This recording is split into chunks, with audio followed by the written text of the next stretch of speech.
Born to Build podcast. Welcome to Born to Build, conversations with the builders, founders, and pioneers driving change from the ground up.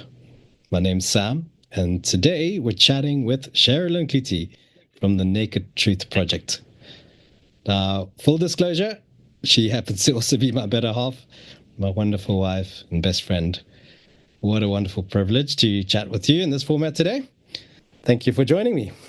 Thank you for having me. It's a bit weird sitting in the other room in the house. It is rather strange. Thanks for agreeing to do this. Looking forward to chatting about Naked Truth with you. So let's start off with, what is Naked Truth? What do you guys do? What are you about? Cool. So the Naked Truth is an NGO that seeks to open eyes and free lives from the damaging impacts of porn. So on the open eyes side, we do education and awareness programs. So those are like programs in schools for parents, general awareness around some of the harms of pornography. And then Open Eyes is a sort of our recovery part of the Naked Truth. So we run recovery programs for individuals and couples and spouses, and we run that in a variety of different ways. So with an app, with support groups, individual and intensives, counseling, so a variety of different things. And another thing we also do is kind of looking at commenting or supporting policy change in that area. Yeah, so basically we exist to work in the area of pornography, and we tackle it from a variety of different angles. Incredible. And I believe it's mostly a UK-based project, and you've essentially been tasked with bringing this into South Africa, and you've been with the Naked Truth for 10 months now, is that correct? Yeah. So 10 months ago, we started Naked Truth South Africa. It was kind of like a little bit of researching, is this viable in the South African context? Is there kind of a hunger for it? How would it be received, as well as launching it? So it's been investigation, research, and the launching of a project in the last 10 months.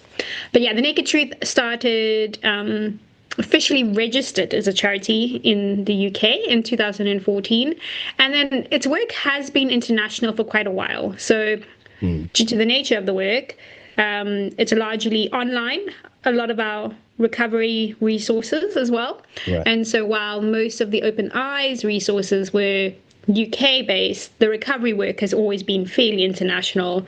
And prior to there ever being COVID, they were explaining to people what Zoom rooms were. So, right. Yeah. So but South Africa one, we officially launched 10 months ago. Great. Super exciting. And yeah, really, really privileged to get like an inside scoop on that journey a little bit as well, being your husband. But yeah, let's talk a little bit behind the why of Naked Truth. What, first of all, draws you personally to this cause? Well, to be honest, I needed a job. So I had been working with women exiting prostitution when we lived in Berlin, and was back in South Africa, had been applying for work, and I saw a mutual acquaintance on Facebook posting that the Naked Truth was looking to fill a position, and I'd been out of work for a while, and so applied really half-heartedly. But as I went through the visions and the value of the organization as part of the application process, it just really resonated with my heart. And I really felt, a lot of this is very similar, pioneering heart. And so I was then really excited for the interview, and the interview was a really good use of my time. And so I started off, the individuals who interviewed me, Adrian and Ian, were just really, I just really connected with them well. I really felt that they challenged me and encouraged me, and I was sitting there imagining, oh, wow, if an hour's job interview could be like this, imagine what working with these guys could be like. And so then I really wanted the job. I would say there was definitely an element of like call just in that process, just feeling like God was speaking to me, that this was where I was meant to be. So what started more as looking for a job, then seeing value alignment, then having that connection and seeing, being, I guess, drawn to the individuals involved, then has grown into really also a passion to protecting lives from the harmful effects of porn, and then seeing lives free and just coming in with truth and hope and a journey for people. It has grown and changed my why for being involved over time. Right. Thank you. So you're 10 months in, so it's still quite early days. Fresh. It's pretty fresh, but I'm sure there have been some defining moments, some key moments in the last 10 months. What were those, or what have those been? Yeah, I think probably Ian came out a few months ago in March, so we're talking like 2.5 months ago. Ian is the CEO, right? Yes, the CEO from the UK, and we're able to run a bunch of events, and that really does test the waters a lot more than just my individual conversations. The individual conversations and networking had been going well, but we were able to hold a pastors' conference and really see there was an appetite to talk about this issue, but also a heart and a willingness to hear the way in which we were talking about it. I think also just being able to be talking about it on radio and having a lot of doors open into churches from sort of across the spectrum of, I guess, class and race and communities, who were all interested and really seeing, it's definitely an openness to speak about this and a readiness to speak about this. Amazing. That is incredible. Now, so Naked Truth didn't exist a year ago here in South Africa, so very fresh, very new. But where do you even start? Like when you're building from the ground up in a new country, how did you turn that from an idea or a job interview into an actual structure in the early days? Like where did you begin? Yeah, that is an interesting question. So I think I started with looking who else has been in this space before and meeting with them and hearing some of their challenges and successes, and a lot of listening in the beginning. Research, understanding what the landscape was. What research have we done in South Africa? Where are the gaps? What is been happening? And then I met up with a few people and I was like, I would like to have some practice conversations about this. And so I started having those kind of practice conversations with different church leaders, but then and other individuals in Christian leadership. Then I really just kind of pulled on my networks. So important. Yeah, use the networks that I had. And then I did a lot of cold just tries. Just like how did that feel? Or does that come naturally to you as your husband? No. I know that's not supernatural. No. No. I mean, it is maybe supernatural imparting that you got for it. But it's not. I mean, I don't know how much of my cold emails were successful, but I do think it kind of got a little bit of it out. And I think then, I guess I continually kind of stopping and evaluating and thinking what is working, what isn't working.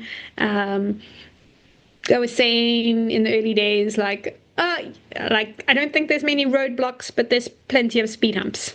So what are some of those things that didn't work, or what are that you found?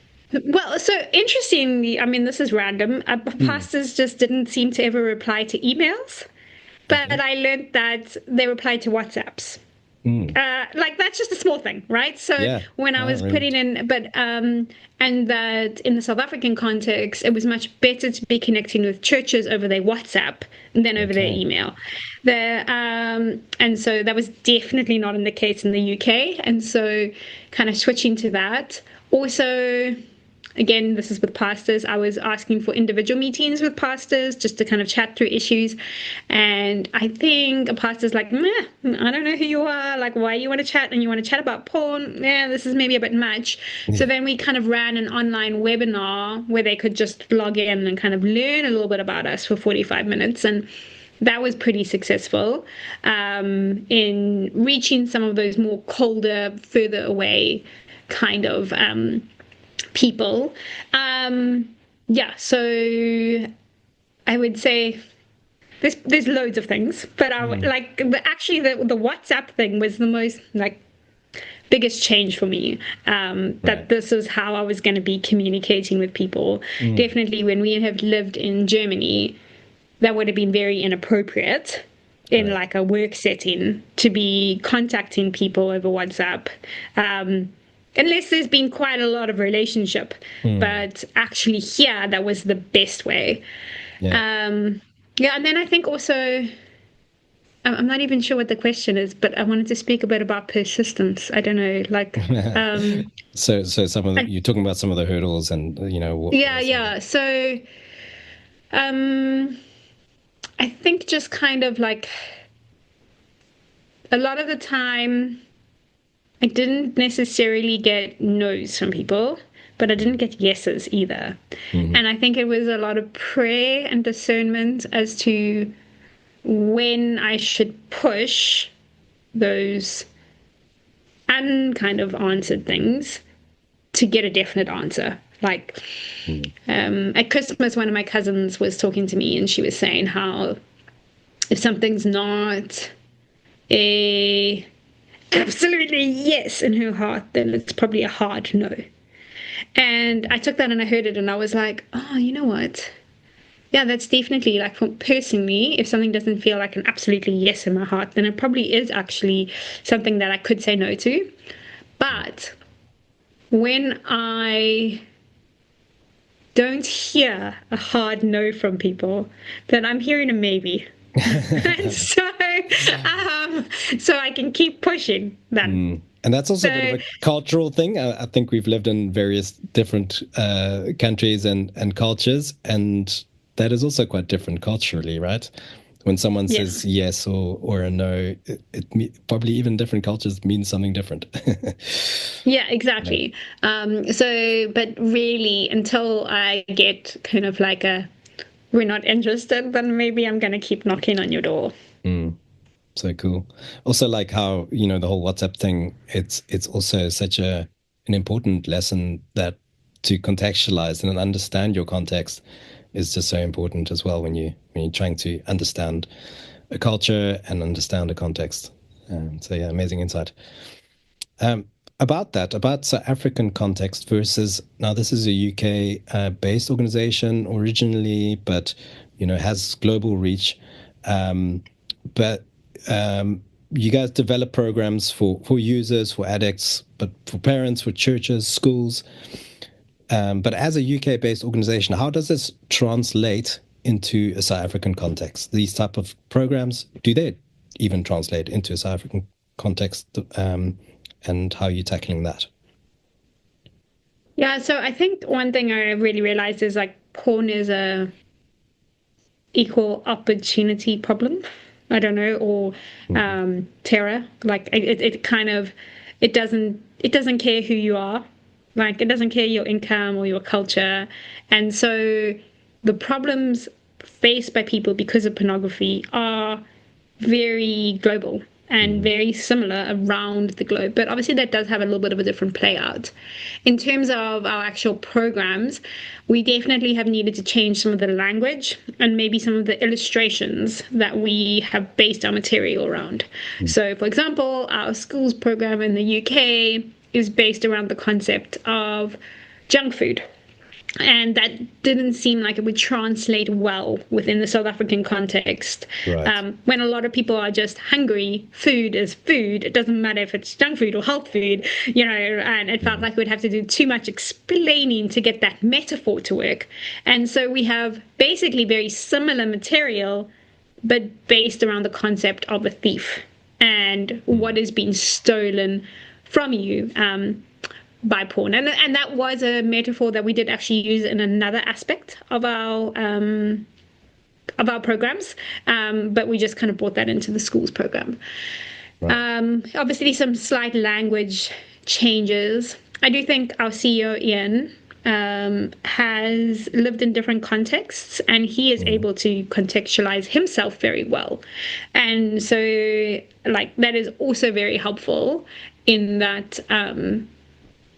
That he's able to adjust when he came here and did some of the sessions and that kind of thing to the context, and able to really understand where people are and connect with a wide variety of people.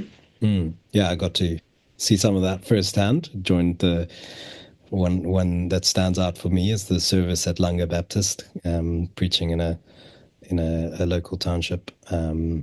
And yeah, I mean, he did amazingly and connected so well with everyone. Yeah. Now, this is quite a emotional, heavy, I guess, topic. It's quite intense. The subject matter is quite emotionally heavy. So how do you balance that with building an organization within South Africa, building Naked Truth into South Africa, but this emotional heavy topic, how do you balance that? Trying to build something and pioneer something, but it's actually quite an emotionally loaded topic. Yeah, I think maybe even just acknowledging that is the first step. Acknowledging that it is, right? So not pretending that it's not. And so because it is, we can check in on each other as staff, that we are maybe more authentic with one another as a staff, because, and we try to be a little bit more conscious about this could be a trigger warning, like what you're about to read now, that kind of thing, and just being aware of what we deal with. I do think that although we're very focused on it will be different in different departments as well, different people who are doing different work. So the recovery team would probably handle this quite differently when they're dealing with a lot of individual personal stories than maybe the outreach team or like the schools team or the engagement team. So I'm kind of more in engagement, although because I'm in South Africa on my own, I'm kind of doing a little bit of everything, although I'm not in recovery. I refer people to recovery, but I am doing a little bit of everything else. So it'll be different within different teams, because different teams will be dealing with kind of a different subject matter. But I think that we are also very hopeful, and we pray every day together. We realize that God is the one doing a lot of the work. And although we are very truthful about the harmful effects of porn, we also have seen lives changed. And so we're not feeling like we're doing something that's fruitless, or I think that a lot of work went into building things that really do have value prior to me joining the organization. And so it really is amazing to feel like you're not just highlighting a problem, but you're also kind of giving a road to an answer. So I think that knowing that there's hope, and I would say that we're also quite a fun team. So as a team, I think we like to joke and send gifts and all of those things. So I think keeping it lighthearted, and being able to go deep, and then being able to get the work done. So like, it's quite special, I think, and unique to have a group of people who can be lighthearted and have some fun, who can get the work done and be emotionally vulnerable and authentic. And know that it's all because of God. And I think that is probably a huge part, that we realize that we need God's help, that we need the Holy Spirit, that we need his guidance, his direction, and his strength and his joy. You've talked about the team a lot. What does the team actually look like at the moment in terms of how many people are there? Where are they based? How does it all? Yeah, so on the South African team, there is more. Just me. But I don't kind of feel completely alone because I feel very supported by the staff. So we were remote first. So people are based all over, mainly in the UK, but also in the States, in Brazil, South Africa. So that's our core team. And then there are associates who are people who might be running a support group or doing a schools program or things like that, or being kind of contract counselors. So they are larger and more spread out all across the globe. So when I'm talking about the team, I'm probably mainly talking about that core team of people. Yeah, and I've been able to also, again, witness some of that fun, and obviously you bring a lot of the fun because you are amazingly fun and wonderful. But I got to witness some of that as well when Ian was here. Lots of laughter, lots of fun. It was a really great time as well. Just a little bit. Let's talk a little bit about leadership and what skills from your past ventures, which again I got to be a witness and a part of as well. One of them was a kids' furniture business that you started and ran. What has helped you from those experiences, and how do those experiences translate into a very different field and area, or possibly even from some of your other experiences? Obviously with your work in Berlin, or even further in the past with pastoring. Or being a mother. Which is balancing a lot of different things. And so I guess multitasking and having different kind of calls for attention and trying to prioritize what's important, what's urgent, those kind of things. And I think I have quite a good sense of like a global picture, but also able to get down to detail. And so that's probably a skill that came from those kind of things. With working in the children's furniture store, it probably was like customer relations a lot, kind of keeping your customer happy, but also thinking what would they want? What do they need? And I didn't like the idea of selling things to people. I really liked what value can we bring to them? How can we really help them? And so I think that kind of perspective is also quite helpful. So good.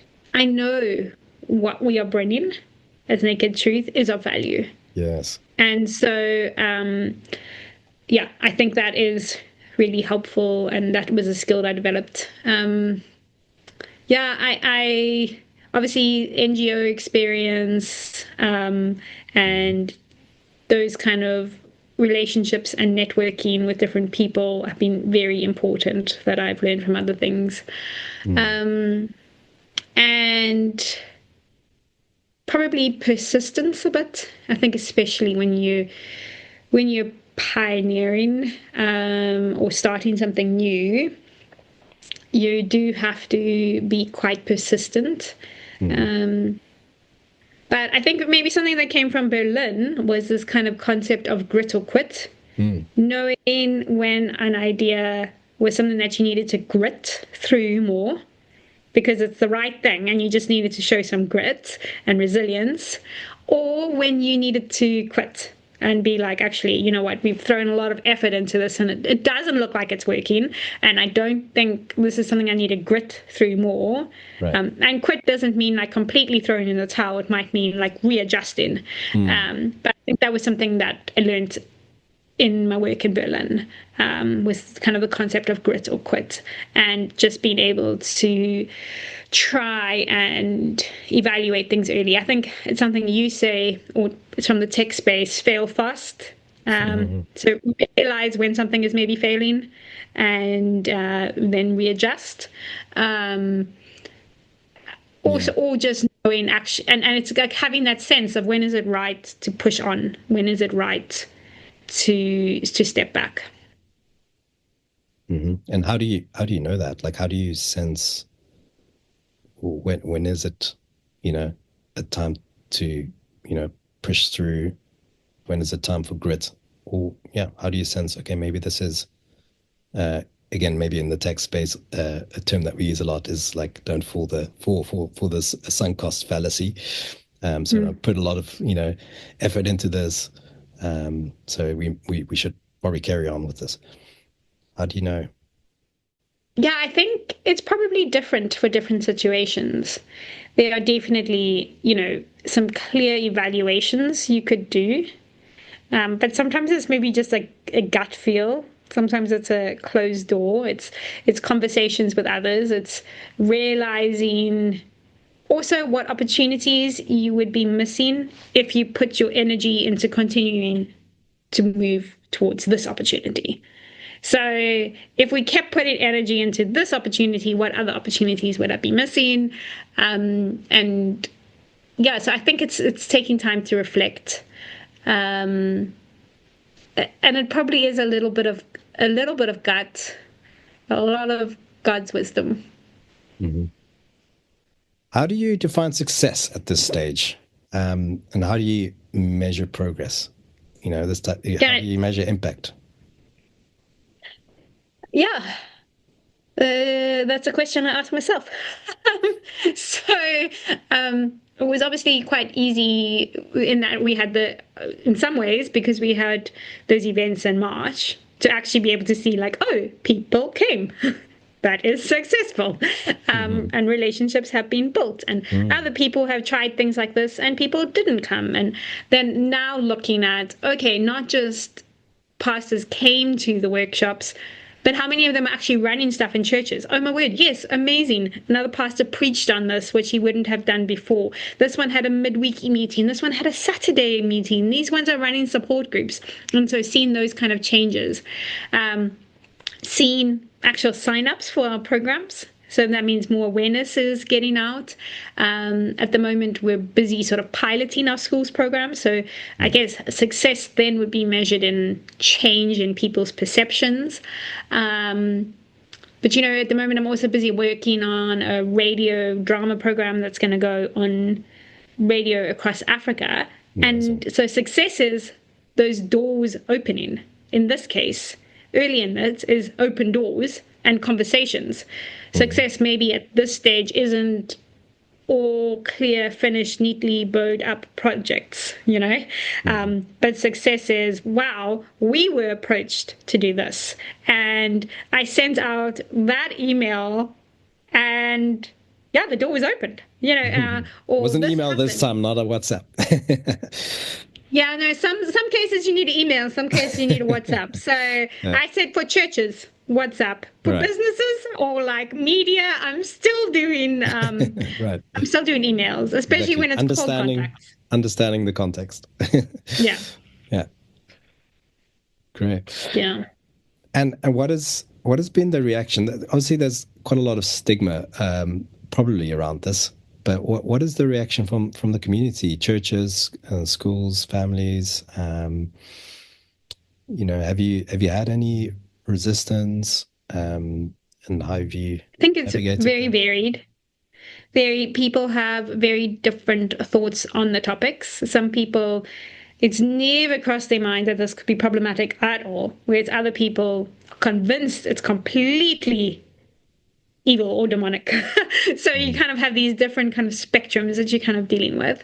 And I think one of the things you got to know is that there's definitely common ground always with somebody.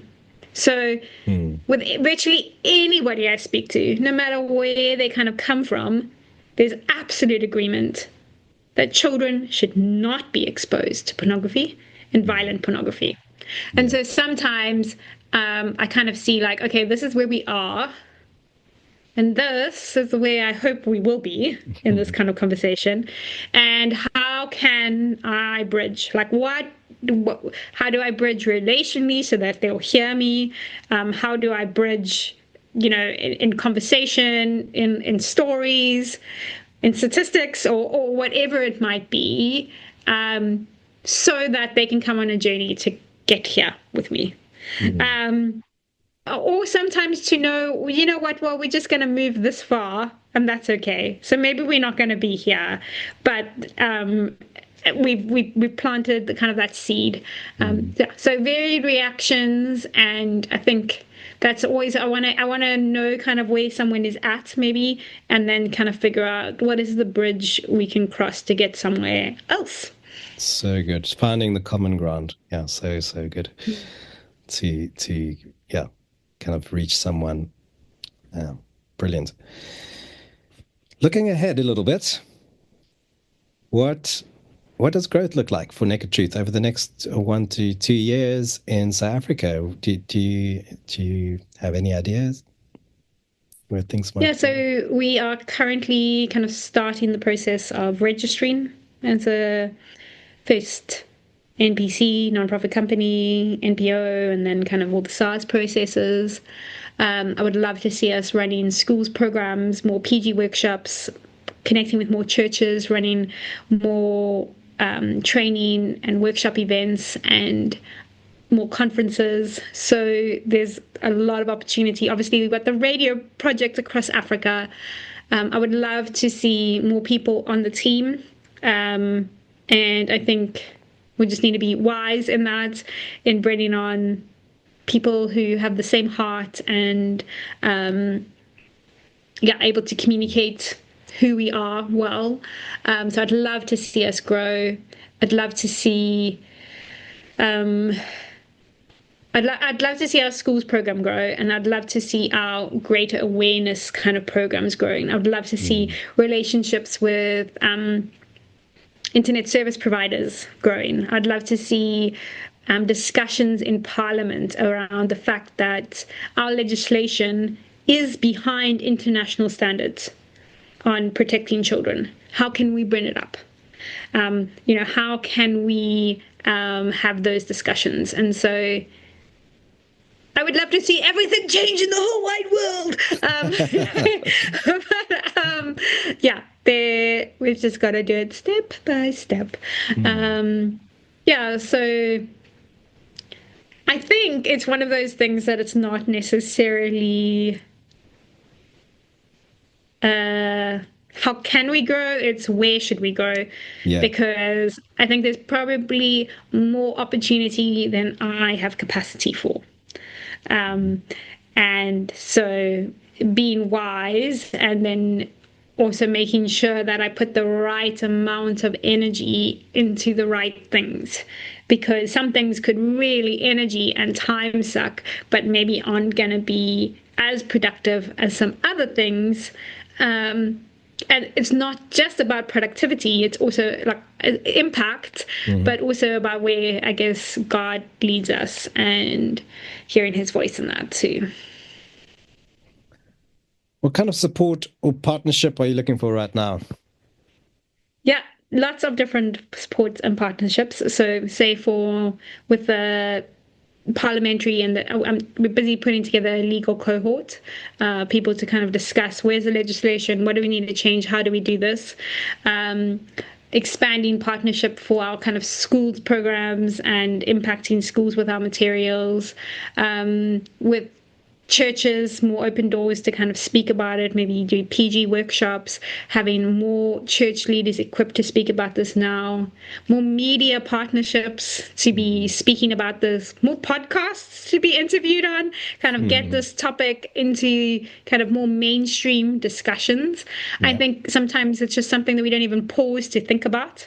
And so would love, I guess, some support with like promo, kind of promo companies, like how do we do these kind of thoughts? How do we get these conversations out in public? And I mean, financial support. I was about to ask, what about funding? It's always there. Would be great. How does Naked Truth approach funding? How does it actually work? It's a charity, right? In the UK, it's going to be registered as an NPC in South Africa. Is it mostly donation-based, grant funding? Yes, so grants, donations, and we always have a faith gap.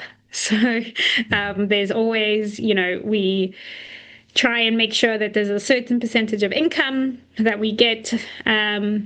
Most of our programs are free, but there are some things that we do charge for, some individual counseling and some support groups that are kind of charged for.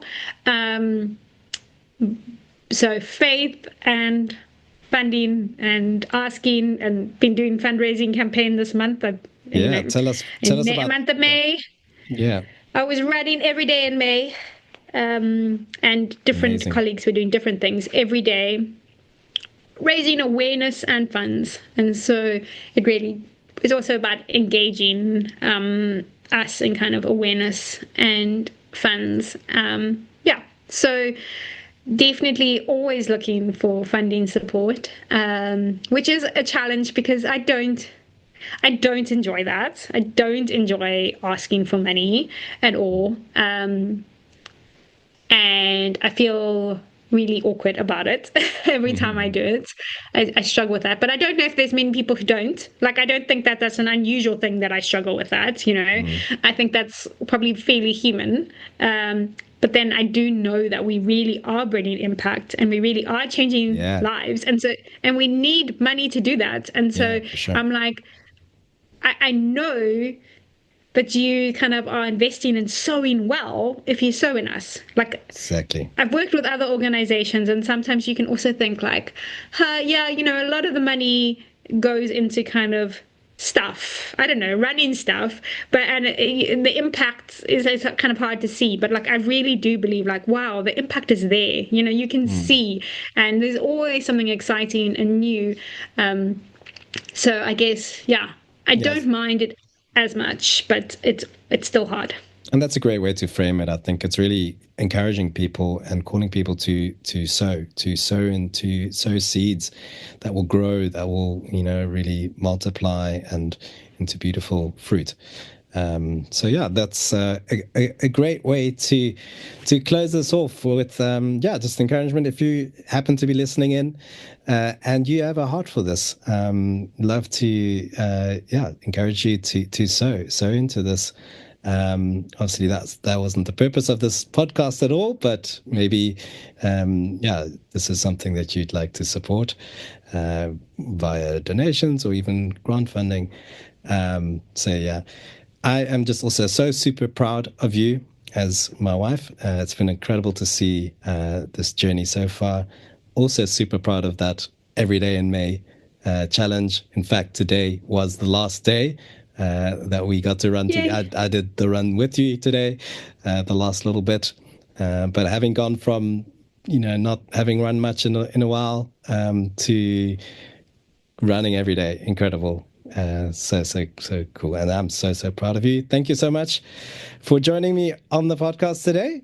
And thank you for having me. Really appreciate it. Amazing what you guys are up to, and looking forward to seeing our Naked Truth South Africa will expand over the next few years. Thank you. Thank you.